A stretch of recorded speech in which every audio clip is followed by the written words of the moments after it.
Bueno, entonces el objetivo, como dijo mi compañero en principio, es aplicar la programación dinámica al despacho económico hidrotérmico. Aquí tenemos dos grafos que representan situaciones diferentes, pero al final vamos a ver que son completamente equivalentes. En el grafo de la izquierda tenemos un problema típico en programación, que es el problema de la diligencia, o en otras palabras, el problema de encontrar la trayectoria de mínimo tiempo, la trayectoria más corta. Aquí tenemos un origen, que puede ser nuestra casa, y un destino final, que puede ser el trabajo. Entonces, al ir desde la casa al trabajo pasamos por ciudades, que representan los nodos, y entre ciudad y ciudad nos demora un tiempo determinado en minutos. Por ejemplo, entre la ciudad 3 y 6 tenemos 4 minutos de demora. Entonces se trata de encontrar el camino más corto. En el lado derecho ya tenemos un grafo mucho más complicado. De hecho, este grafo nosotros lo vamos a calcular. Ya es el grafo relacionado al problema de manejo de reservorios hídricos, donde cada nodo va a representar volúmenes concretos y cada arco o cada flecha representa un costo determinado del sistema. Entonces, por ejemplo, entre el volumen 1 y el volumen 10 vamos a tener un costo determinado, entre el 10 y el 17 otro. En realidad, entre cada unión de pares de nodos tenemos un costo. Y perseguimos el mismo fin, que es el de encontrar la trayectoria de mínimo costo en este caso. La trayectoria en rojo sería la trayectoria de mínimo costo. Al final vamos a ver que costo y tiempo son equivalentes, son términos completamente equivalentes y de eso vamos a hablar en la programación dinámica. Luego, esto les voy a mostrar en el programa que hicimos en Wolfram Matemática, la implementación de los cálculos de todos estos grafos, que están basados en dos algoritmos muy potentes. Un algoritmo es el de calcular los volúmenes factibles, porque no todos los volúmenes de agua discretizados van a ser realizables. Entonces hay restricciones físicas y de caudales, por ejemplo, esta restricción de caudal que debemos cumplir, que van a hacer que se eliminen algunos volúmenes. Y luego tenemos un algoritmo que nos va a permitir encontrar la trayectoria mínima, que en programación se llama recursive fixing, o también terminación hacia atrás. Estos dos algoritmos los vamos a utilizar para poder encontrar el manejo óptimo del reservorio hídrico. Y finalmente les voy a mostrar los resultados de diferentes escenarios, de diferentes demandas. Por ejemplo, para una determinada demanda, que está en naranja, tenemos el siguiente manejo de recursos, el siguiente reparto de potencias. En celeste tenemos la potencia hidroeléctrica y en amarillo la potencia termoeléctrica. La suma de ambas debe dar la potencia en naranja, la demanda. Esto lo vamos a hacer para diferentes escenarios con nuestro programa. Y finalmente también podemos calcular los flujos, el flujo natural, que está en celeste, la afluencia natural, la que llega a la central, al embalse, y la descarga por la turbina, lo que está en naranja. Muy bien, entonces voy a ir al programa en sí. ¿Ya? Entonces hemos dicho que esto lo estamos implementando en Wolfram Matemática. Y para explicar en qué consiste toda la programación, debemos estar conscientes de qué problema estamos resolviendo. Estamos resolviendo un problema de un sistema simple formado por una central hidroeléctrica y una central termoeléctrica. De la hidroeléctrica conozco la tasa de uso de recurso hídrico Q, que relaciona el caudal con la potencia que me genera la hidroeléctrica, es decir, el caudal a través de la turbina con la potencia que me genera la hidroeléctrica. Esa función la conozco. Por otra parte, en la parte termoeléctrica conozco la función de costos, que me da el costo relacionado directamente al combustible. Luego conozco la demanda, ¿ya? Que lo vamos a expresar en forma de vector, y también los volúmenes limitantes de la central hidroeléctrica. Entonces, lo que queremos es encontrar el manejo óptimo, en este caso del reservorio hídrico, de tal forma que el costo total de operación del sistema sea mínimo. Ese es el objetivo general. Entonces, antes de comenzar con la programación, quiero recalcar que en esta presentación los términos escenario, etapa, periodo y despacho van a ser sinónimos. Es decir, cuando hable de 6 etapas, estoy hablando de 6 despachos o de 6 periodos, de 6 escenarios. Van a estar indicados por el subíndice J. Luego, la afluencia natural que va a llegar al embalse o al reservorio va a ser constante en cada periodo de optimización. ¿Ya? R sub J va a ser constante. No consideraremos un derrame. Entonces, S sub J va a ser nulo. Después, cuando hablemos de volúmenes, vamos a hablar en términos del acre pie, que es una unidad frecuentemente usada para reservorios muy grandes. Tiene su equivalencia en pies cúbicos y en metros cúbicos. El horizonte de optimización, como dijimos, va a ser a corto plazo. En el horizonte de 24 horas vamos a resolver nuestro problema. Y tampoco vamos a asumir en nuestro sistema eléctrico pérdidas de transmisión, por lo que la potencia hidroeléctrica más la potencia termoeléctrica tienen que satisfacer a la demanda en cada escenario J. Luego, hay una restricción de generación termoeléctrica que no la vamos a cumplir porque cuando hagamos las simulaciones, nosotros vamos a introducir cualquier vector de demanda. Entonces, lo que no pueda suplir la central hidroeléctrica lo va a tener que generar la central termoeléctrica. Así que no vamos a considerar esta restricción de generación termoeléctrica. Y cuando hablemos de costos, emplearemos la unidad generalizada, la unidad monetaria. Ya no estamos hablando ni de euros ni de dólares, pero en general hablaremos de unidades monetarias. Bueno, los datos de entrada en nuestro programa van a ser la afluencia natural, los límites, mínimo y máximo, un volumen inicial de mi embalse, un volumen final, que quiero, en este caso estoy viendo que quiero mantener al final del periodo de optimización el volumen. No necesariamente puede ser, no necesariamente tiene que ser así, podemos ya sea incrementar el volumen final o disminuir, esto lo vamos a hacer después en las simulaciones. Necesito una discretización de volúmenes, puesto que vamos a discretizar nuestro embalse en pasos, en este caso de 1000 acres pies. Tenemos una restricción de la potencia hidroeléctrica. Aquí sí tomamos la potencia mínima y máxima de la hidroeléctrica. Y finalmente un vector de demanda. Este vector de demanda vemos que tiene 6 componentes. Entonces estaremos hablando de 6 escenarios o de 6 etapas de optimización en el horizonte. Nuestro horizonte es 24 horas. Por lo tanto, cada etapa va a constar de 4 horas. Cada periodo de optimización tiene 4 horas. El número de despachos va a estar de acuerdo al tamaño del vector demanda. Y luego tenemos la función que relaciona el caudal de la hidroeléctrica con la potencia que me puede dar esa hidroeléctrica. Está relacionado linealmente a través de esta expresión en donde los coeficientes lambda y rho vienen dados según sea la tecnología de la central hidroeléctrica. En este caso tenemos estos valores sacados de la tesis. Después tenemos la función costos, que como mencionaron mis compañeros, es una función cuadrática que depende de la potencia termoeléctrica. También con sus coeficientes determinados. Y comencemos con la resolución. Entonces la resolución consta de una serie de pasos cuyo objetivo es encontrar justamente los aportes de generación hidroeléctrica en nuestro sistema y termoeléctrica en nuestro sistema. Cuánto de hidro y cuánto de termo debo generar en nuestro sistema para satisfacer la demanda. Entonces, comencemos con la potencia demandada. Este es un dato de entrada. ¿Ya? En un diagrama de barras se vería así la potencia de demanda. Está expresada en megavatios. Entonces, tenemos 6 escenarios de optimización en 24 horas. Cada escenario tendría 4 horas. Entonces, cada escenario 4 horas, como les mencioné. Esa es la duración de cada periodo de optimización.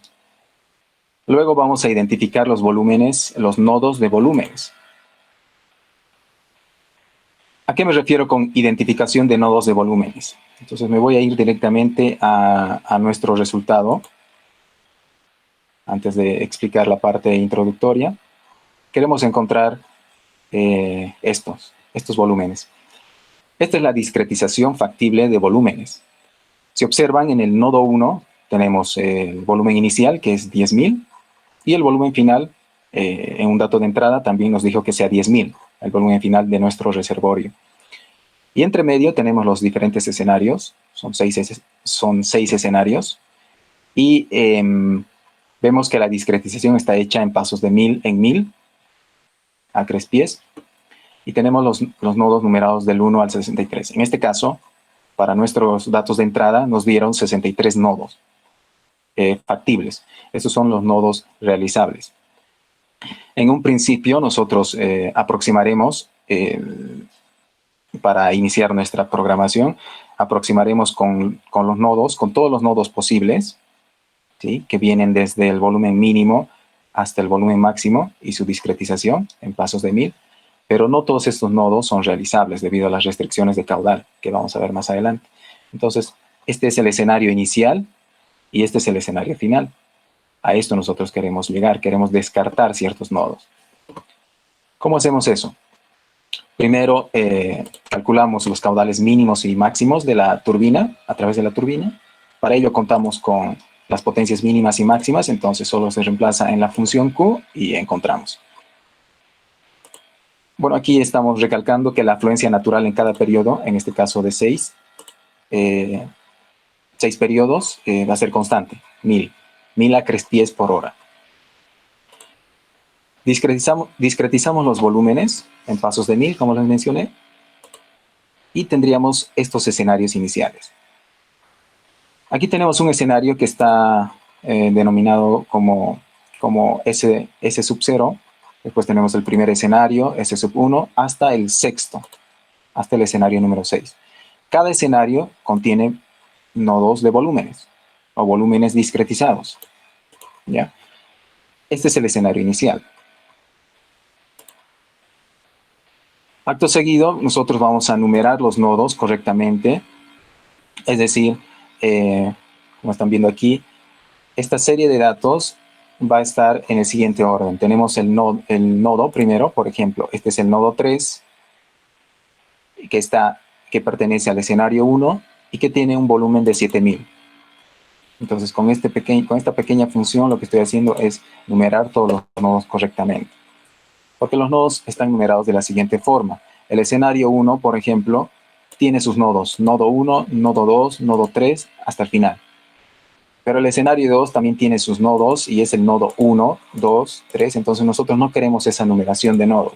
Queremos numerarlos continuamente, es decir, desde el nodo 1, después el nodo 2 aquí, después el nodo, no sé, 23 aquí, hasta el nodo final, ¿ya? Entonces aquí lo único que hacemos es numerar esos nodos. Luego graficamos los nodos iniciales. Entonces, este sería el punto de partida. Y de todos estos nodos hay que descartar los que no son factibles. En un principio tenemos 67 nodos. Entonces, cada nodo representa un volumen determinado en nuestro reservorio. Aplicamos el algoritmo, este es el primer algoritmo que aplicamos, para calcular los nodos factibles. Es decir, qué nodos debemos descartar de estos iniciales. Para ello nos basamos primero en la restricción de el caudal que pasa a través de la turbina. Debe estar entre un valor mínimo y un máximo, que ya lo hemos calculado anteriormente. Y luego ese caudal, Q sub J, ¿cómo lo calculamos? Despejando de este balance de volúmenes, que dice que el volumen actual es igual al volumen anterior, más la duración de cada periodo de discretización por la afluencia, lo que llega al embalse, menos lo que sale. Hemos dicho que no hay derrame, entonces S sub J es 0. De ahí despejamos el caudal Q sub J.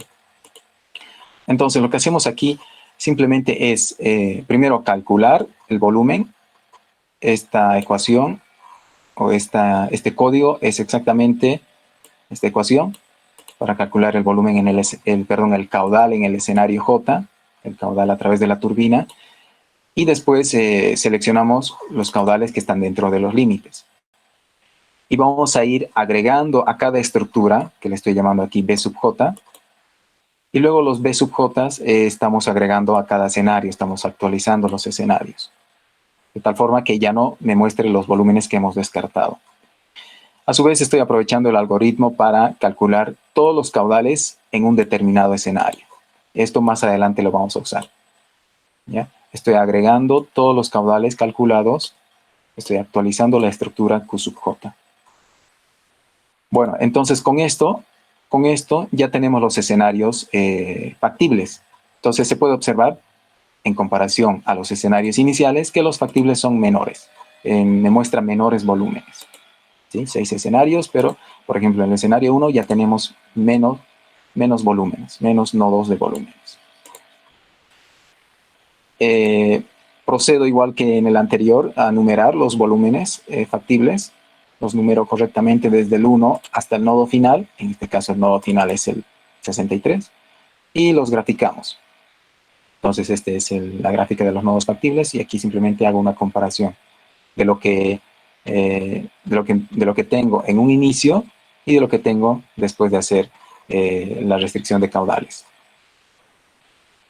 Bueno, el siguiente paso es calcular los caudales y el grafo de trayectorias factibles. Entonces los caudales, como les mencioné, ya hemos calculado, están en esta estructura Q. Por ejemplo, en el escenario 2 tenemos estos caudales. Entre el nodo 1 y el nodo 1 tenemos una descarga por la turbina de 1000 acres-pies por hora. Por ejemplo, entre el nodo 8 y el nodo 11 tenemos una descarga de 250, etc. Entonces, nuevamente los vamos a renumerar estos caudales, ¿ya? Con esta función la estamos renumerando porque debemos tener esta numeración desde el 1 hasta el nodo final. Con eso, una vez que tenga renumerado los escenarios de caudales, lo que hago es trabajar, ahora sí, estamos trabajando ya en el mundo de la programación con diccionarios, que en Wolfram Matemática lo llama Association, ¿ya? Son diccionarios que me permiten trabajar con claves y valores. Entonces, esto funciona así. 1 y 4 es la descarga, que es de 1500 entre el nodo 1 y 4. Por ejemplo, 1 y 5, entre el nodo 1 y 5, tengo una descarga de 1250. Entonces, toda esta red que tiene más de 400 elementos, toda esta red de caudales la vamos a graficar en forma de grafo. Entonces, el grafo con las trayectorias factibles y el caudal entre medio es el que estamos viendo en pantalla. Por ejemplo, entre el nodo 1 y el nodo 10 de volumen hay una descarga de 0. Entre el nodo 1 y el nodo 9 hay una descarga de 250. Entre el nodo 1 y el nodo 8, 500. Aquí entre el nodo 59 y 63 tenemos una descarga de 2250. Entonces, este es nuestro grafo con los caudales y los nodos discretizados. Calculamos los posibles arcos que está ligado a las trayectorias posibles que tenemos para escoger si es que queremos llegar desde el inicio hasta el final. Es aproximadamente, bueno, es 409. 409 arcos tiene este grafo. Y esos arcos me representan las trayectorias posibles. Entonces ya estamos viendo la magnitud y la complejidad del problema, a pesar de que es un problema muy simple, en donde simplemente tenemos 6 etapas, 1, 2, 3, 4, 5 y 6 etapas de optimización. Los arcos son muchísimos, 409, y nosotros debemos analizar todas las posibilidades para ir desde el nodo 1 hasta el nodo 63. En problemas más grandes, ya no vamos a tener 63 nodos, sino, por ejemplo, 6300 nodos. Entonces, el grafo se va a ver mucho más denso. El siguiente punto es calcular la potencia hidroeléctrica. ¿Cómo se hace eso? Como ya tengo el caudal que pasa a través de la turbina, cada arco de este grafo me representa un caudal entre los nodos que une. Entonces, puedo despejar de esta función Q, puedo despejar la potencia hidroeléctrica. Hacemos eso con esta función. Hay que tomar en cuenta que si la potencia despejada hidroeléctrica es negativa, la asigno con un valor de 0. No puede ser negativa, entonces asigno con un valor de 0. Entonces, lo que me hace esta función es calcular todas las potencias hidroeléctricas en función de los caudales. Entonces, básicamente estoy haciendo un ciclo for aquí, o un ciclo do. En Wolfram Matemática trabaja con do. Desde el escenario 1 hasta el escenario 6. El número de despachos va a ser 6. Luego calculamos la potencia termoeléctrica. Y eso viene del balance de potencias. Como ya tengo la potencia hidroeléctrica y conozco la demanda, entonces la potencia termoeléctrica es la diferencia de los dos. Lo que tiene que aportar la termo es lo que resta. Entonces eso se hace con un algoritmo muy sencillo, con una función muy sencilla, pero debo controlar que las potencias termoeléctricas no me den valor negativo. Lo que sucede en nuestro caso, porque si la demanda es muy pequeña y tengo mucha generación hidro, entonces voy a tener una potencia termoeléctrica negativa, algo que no tiene sentido. Entonces, ¿qué es lo que hacemos?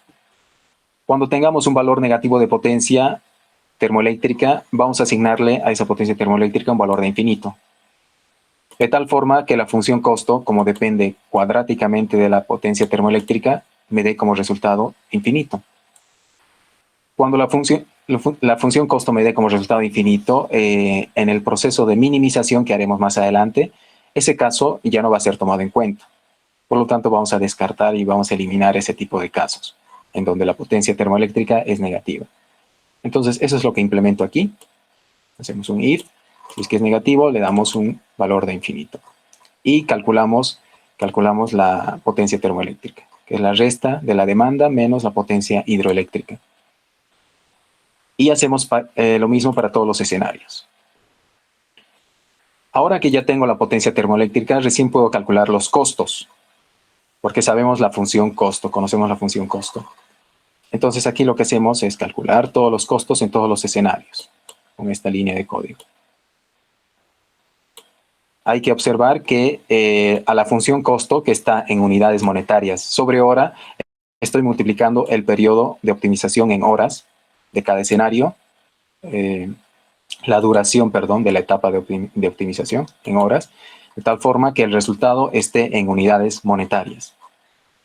Por ejemplo, en el escenario 1 tenemos que en ir desde el nodo 1 hasta el nodo 2, tengo un costo de 6.740 unidades monetarias. Y así sucesivamente para todos los escenarios F sub J. Entonces, lo que hacemos nuevamente es renumerar los escenarios desde el nodo 1 hasta el nodo final. Por ejemplo, aquí me indica que entre el nodo 59 y el 63 hay un costo de 22.179. Nuevamente lo pongo en forma de diccionario o de association para trabajar con los grafos. Y tenemos toda esta red de costos que tiene más de 400 elementos. Hacemos la gráfica. Es el mismo grafo que teníamos en un inicio, pero ya cada arco representa costos. Por ejemplo, en ir desde el 1 hasta el 9 tengo un costo de 9.765. En ir desde el 58 hasta el 63 tengo un costo de 22.753. Entonces, este grafo, los nodos están representando volúmenes y los arcos están representando los costos en ir desde un volumen hasta el otro. Y ya podemos hablar de la programación dinámica, porque en la programación dinámica nosotros vamos a introducir este grafo, esta red de costos. Entonces, ¿en qué consiste la programación dinámica? Lo que hace la programación dinámica es dividir el problema en estados. Los estados no son más que los nodos. Los nodos de volúmenes que vemos aquí representan estados. Y los estados están agrupados en escenarios o etapas. Entonces vemos que tenemos un escenario, 2, 3, 4, 5, 6 escenarios. Entonces la programación dinámica, para utilizar programación dinámica, debemos dividir el problema en estados y en escenarios. Luego dice que debe existir una relación recursiva para tomar decisiones óptimas. Aquí me da como requisito la programación dinámica que ya sea bien el estado inicial, el nodo 1, o el estado final, sean solubles por sí mismos. ¿Ya? Y nosotros vamos a usar la dirección desde el final, la terminación hacia atrás que se dice, entonces desde el nodo final hasta el nodo inicial. Ese algoritmo vamos a implementar. Por lo tanto, por ejemplo, ¿cuánto me demora o cuánto me cuesta en ir desde el nodo 63 hasta el nodo 63? 0.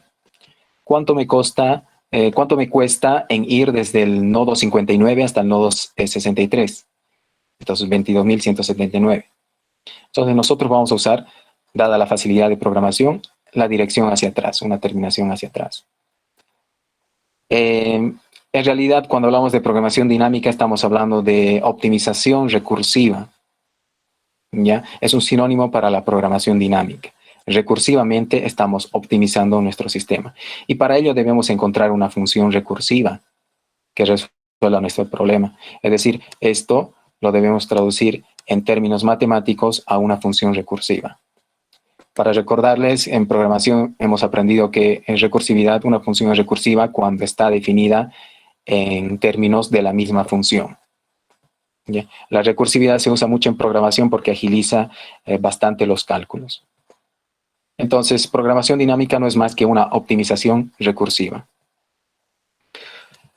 Y trabaja con grafos. Nosotros vamos a trabajar con grafos.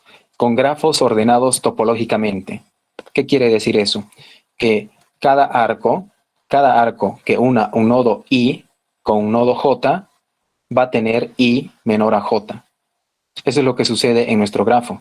Si vemos, cada arco, por ejemplo, del 10 al 23, para cada arco vale que 10 es menor a 23, que I es menor a J. Por ejemplo, el arco que va de 2 a 11, entonces 2 menor a 11. Este grafo que vemos en pantalla está ordenado topológicamente. Y con este tipo de grafos vamos a trabajar en la programación dinámica. Si no estuvieran ordenados, los tenemos que ordenar a través de otro algoritmo. Entonces, ese es el orden topológico de un grafo. Y ahora procedemos con la aplicación de la programación dinámica al problema de hallar la trayectoria de mínimo tiempo. Tiempo y costo nosotros los vamos a intercambiar, son términos completamente equivalentes. Necesitamos encontrar la trayectoria de mínimo tiempo o de mínimo costo. Para ello comencemos con este grafo pequeño, ¿ya? Que nuevamente me indica el origen, por ejemplo, mi casa hasta mi trabajo. Entonces agarro mi auto y me voy por estas ciudades, ciudad 3, ciudad 4, 5, y entre ciudad y ciudad me demora esa cantidad de minutos. Por ejemplo, entre la 3 y 4 hay una demora de 3 minutos. ¿Ya? Entonces la pregunta es, ¿por qué caminos o cuál es la trayectoria que debo seguir para hacerlo en menor tiempo? Como este es un grafo sencillo, lo pueden incluso resolver manualmente, no hay ningún problema. Pero es un ejemplo introductorio muy usado en programación para poder explicar lo que es la programación dinámica. Entonces, ¿cómo se resuelve este problema? Definimos una función f sub i que me va a indicar el tiempo mínimo en ir desde el nodo i hasta el nodo final. Un ejemplo, f sub 4 sería el tiempo mínimo que me toma en ir desde el nodo 4 hasta el nodo final. ¿Ya? Obviamente por una de estas trayectorias, por ejemplo, de 4 hasta 9, para ir de 4 hasta 9 puedo venir por aquí directamente, o puedo ir por aquí, o puedo venir por abajo. La función f sub 4 va a ser, o el término f sub 4 va a ser el tiempo mínimo. Si nosotros definimos así f sub i, ya sabemos que f sub 9 es 0. ¿Sí? ¿Cuánto me demora en ir desde el nodo 9 hasta el nodo 9? 0 minutos. Luego definimos t sub ij, que va a ser el tiempo del arco de i a j. Entonces, por ejemplo, t sub 4, 7 es 15. ¿Ya? Y también observamos que la suma de T sub ij más F sub j siempre es mayor a F sub i. Por ejemplo, si F sub i es F sub 4, entonces los arcos 4, 6, 4, 8, 4, 7 más F sub j siempre es mayor a F sub 4. ¿Ya? Entonces, esta última inecuación se puede escribir en forma de ecuación simplemente tomando el mínimo de todas las sumas, arco más F sub j, a través de todos los j, de algunos j, perdón. Tomo el mínimo y eso va a ser F sub i.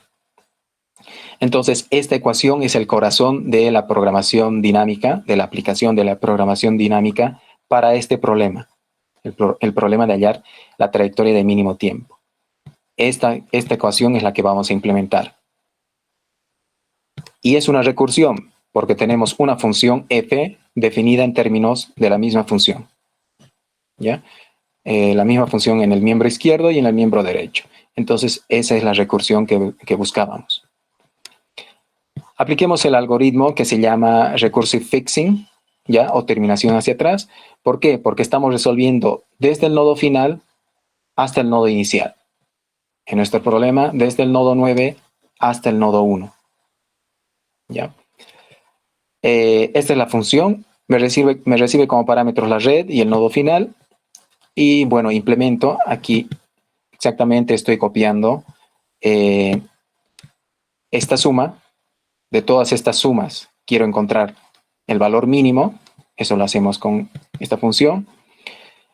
Y estamos analizando todos los nodos. Como estoy calculando f sub i, entonces el nodo que comienza por i.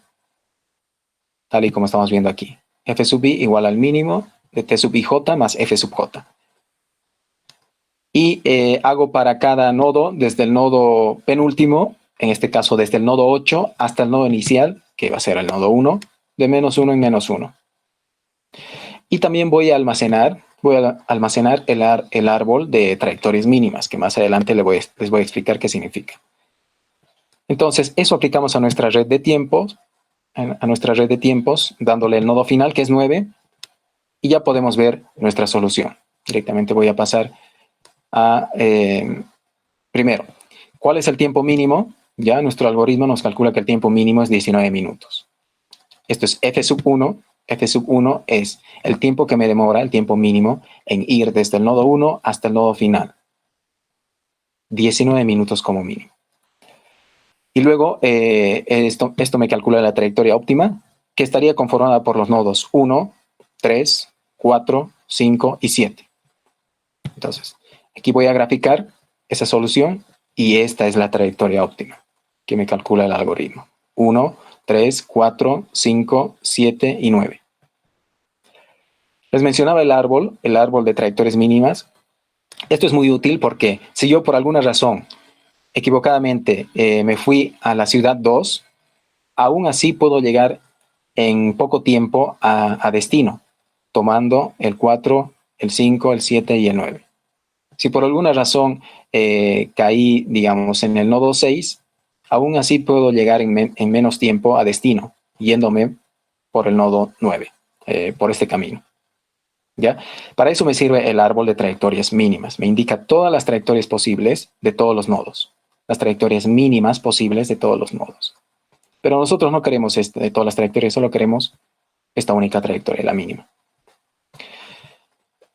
Podemos hacer en otro ejemplo un poco más complicado, una red ya de 10 nodos.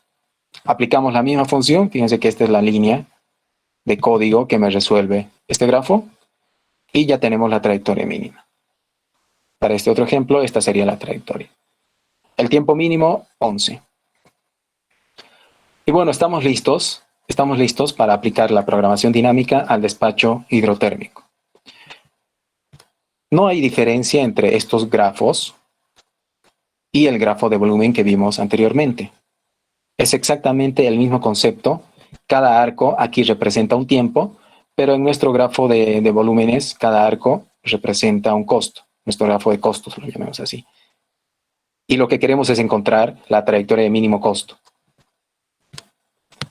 Entonces, en programación, en despacho hidrotérmico intercambiamos. Ya no hablamos de tiempo, sino de costo mínimo. Y aplicamos la misma metodología. Esta es la línea de código que me soluciona mi despacho hidrotérmico. Tengo que a la función recursive fixing le doy mi red de costos. Puedo darle cualquier red que represente un grafo ordenado topológicamente. Le doy mi red de costos y le doy mi nodo final. El nodo final es la cantidad de nodos factibles, que en este caso creo que era 63 o 67. Entonces aquí le estoy dando 63. Y finalmente, bueno, podemos calcular el grafo de trayectorias mínimas. Aquí lo que nos interesa es el costo mínimo, ¿no? El costo mínimo en nuestro sistema de generación va a ser de 77.212 unidades monetarias. Y la trayectoria óptima está formada por estos nodos. Esto lo vamos a ver mejor gráficamente. Esta es la trayectoria óptima que me garantiza el costo mínimo en nuestro sistema de generación. Aquí adicionalmente he graficado el árbol de trayectorias mínimas posibles. Es decir, si por alguna razón he caído en el nodo 13, aún puedo llegar con un costo pequeño hasta el nodo final. Debería venir por esta trayectoria. Por aquí y hasta el nodo final. Ok, entonces prácticamente ya tenemos resuelto el problema. Una vez que tengo la trayectoria que me garantiza el costo mínimo, ya puedo calcular la generación hidroeléctrica y termoeléctrica, los aportes. ¿Cómo se hace eso? Es fácil porque como ya tengo los nodos que conforman la trayectoria óptima, entonces para esos nodos calculo la potencia hidroeléctrica. ¿Ya? Para los nodos que conforman solo la trayectoria óptima, es decir, el nodo 1, 10, 17, 25, 42, 59 y 63. Entonces, tengo 6 potencias porque tengo una división de 6 etapas, o 6 periodos de optimización. Entonces, tengo 6 valores. Esta es la generación hidro.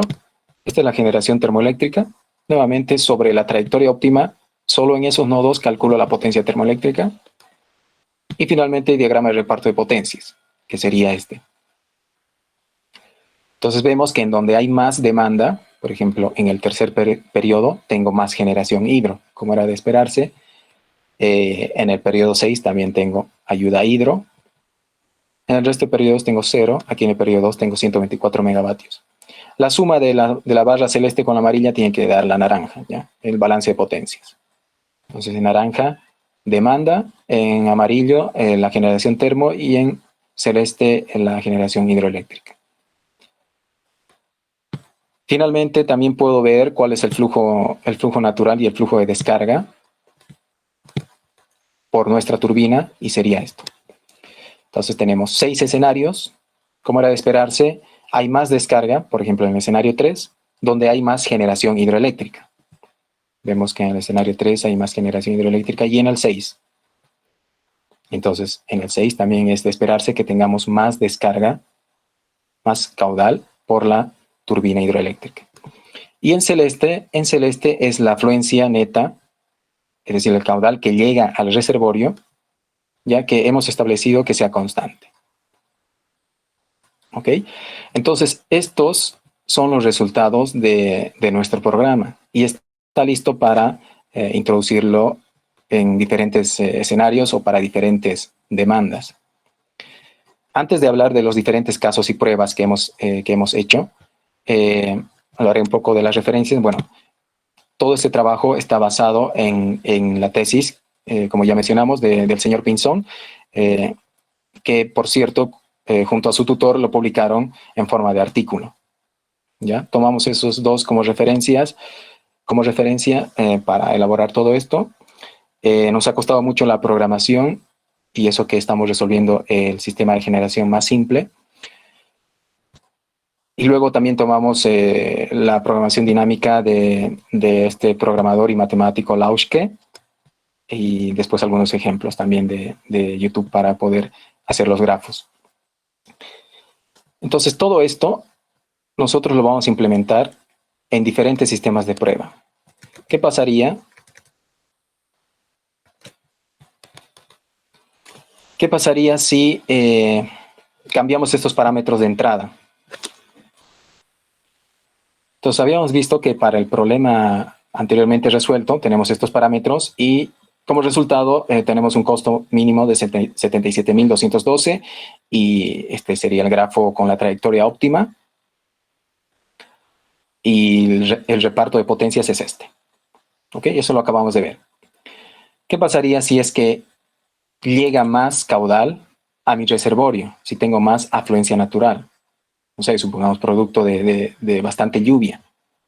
Entonces, si modifico este parámetro de ser 1000, anteriormente era 1000, si nosotros subimos al doble, entonces es de esperar que vamos a generar más potencia hidroeléctrica. Y por lo tanto vamos a ayudar a nuestro sistema a que se reduzca el costo. Efectivamente, eso sucede. Si hacemos correr nuestro programa para 2000, tenemos un costo mínimo de 66.548, que es menor al anterior cuando teníamos 1000. Cuando teníamos 1000 de entrada, entonces tenemos 77.000. Al haber más lluvia, al haber más afluencia natural, tenemos menor costo de operación del sistema porque estamos generando más hidroeléctrica, más parte hidroeléctrica. El grafo, bueno, es un grafo diferente porque es una situación diferente. Tenemos de hecho 61 nodos y esta sería la trayectoria óptima, la que está en rojo. Y el reparto de potencia se vería así. Como vemos, hay mayor participación de la hidro. Y tenemos más generación hidro en los periodos donde hay más demanda. Ahora, ¿qué pasaría si es que el volumen final lo disminuimos? Es decir, y no quiero mantener al final de mi periodo de optimización, no quiero mantener en 10.000 igual al volumen inicial, quiero descargar más por mi turbina. Es decir, quiero que sea, por ejemplo, 8.000.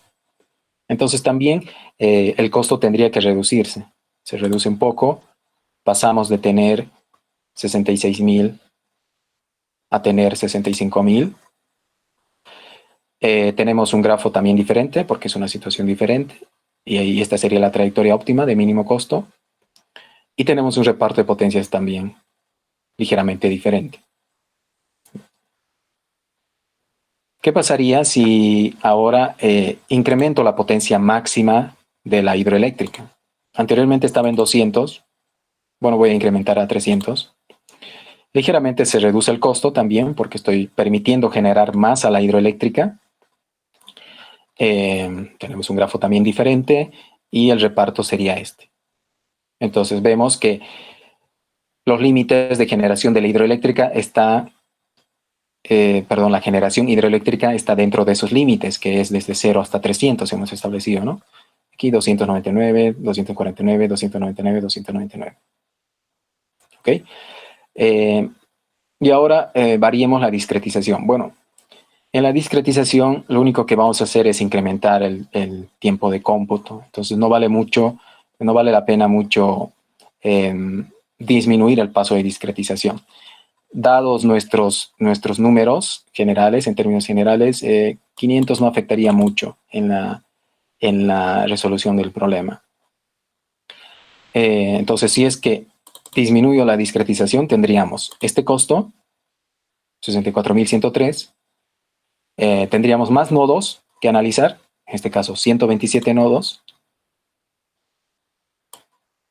Es por eso que se demora en calcular hasta 1 minuto. Esta es la trayectoria óptima, la que está en rojo.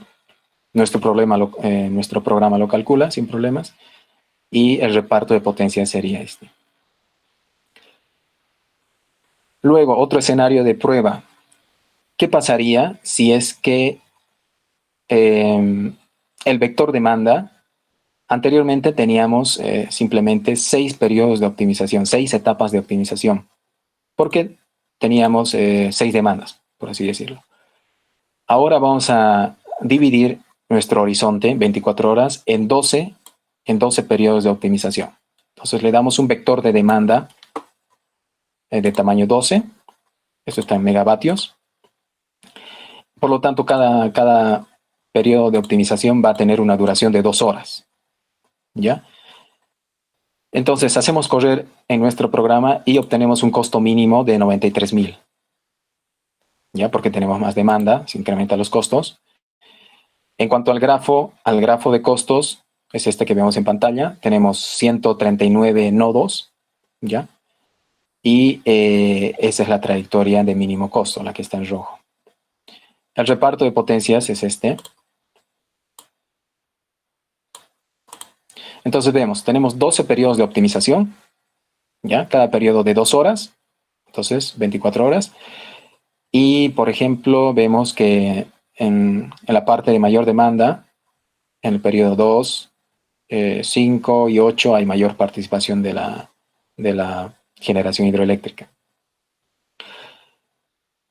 Luego también podemos incrementar el vector demanda haciendo que la duración de cada periodo de optimización sea de 1 hora. Es decir, le damos 12 valores de demanda para cada hora. ¿Okay? El costo mínimo sería en este caso 92.900 y el grafo, bueno, se hace un poco más amplio. Tenemos en este caso 283 nodos y esta sería la trayectoria óptima. En cuanto al reparto de potencias, ya tenemos más amplio el reparto de potencias. Bueno, tenemos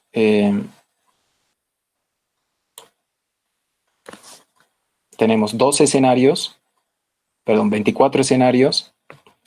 ¿Sí? Cada escenario, cada periodo tiene 1 hora de duración. En anaranjado nuevamente está la demanda, en celeste la generación hidroeléctrica y en amarillo la generación termoeléctrica. Entonces este sería el reparto de potencias si es que tenemos ese vector de demanda.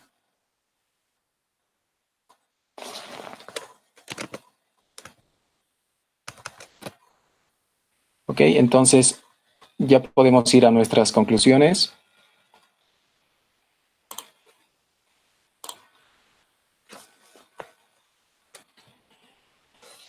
En cuanto a las conclusiones, podemos decir que la programación dinámica es una metodología que es sinónimo de optimizar recursivamente y lo hemos usado nosotros para agilizar los cálculos en el despacho económico hidrotérmico y concretamente lo aplicamos en un sistema simple con una hidro y con una termo para diferentes escenarios de entrada, para diferentes limitaciones de volúmenes y diferentes vectores de demanda de potencia. Hemos trabajado en un horizonte de 24 horas y hemos logrado obtener el costo mínimo de operación del sistema con la programación dinámica. Hemos hablado también un poco de grafos y cuál es la relación entre el problema de la diligencia o el problema de la trayectoria mínima con el problema del despacho económico hidrotérmico. Llegamos a la conclusión de que son problemas completamente equivalentes, puesto que a los dos se les representa mediante grafos y a los dos se les puede aplicar la programación dinámica. Hemos visto que los cálculos se demoran cuando disminuimos o aumentamos la discretización, hacemos en pasos cada vez más pequeños. Y cuando hay más periodos de optimización, también tenemos grafos mucho más grandes, con más nodos. Y hay que tomar en cuenta que el acoplamiento de centrales hidroeléctricas también va a complicar la programación, la implementación, puesto que ya los volúmenes de las centrales inferiores van a depender de los volúmenes de las centrales superiores. Nosotros nos hemos centrado en el sistema más simple, conformado por una central hidro, por una central termoeléctrica y por un vector, por una demanda dada. Entonces, gracias por su atención. Si tienen alguna consulta, este es el espacio de preguntas.